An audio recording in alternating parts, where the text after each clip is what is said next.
Oy, nakabakal akong biyado. Sa puro plato. 150.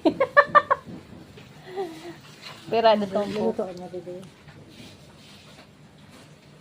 Siyam na tumpok. Tulo 50 daw. Oh, dakil naman rin na 150. May panira na kita. Diba? Oh. Ano pa? Magluto na tayo. Buksan mo na yung ano. So, ayan guys, yung induction cooker na binili ko. So, namimili pala talaga siya ng lagay, ng ano, ng pan. So, dapat ganito pala yung pan na gagamitin.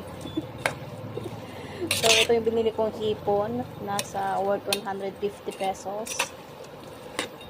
Diba? Nilagyan ng konting asin, tsaka tubig.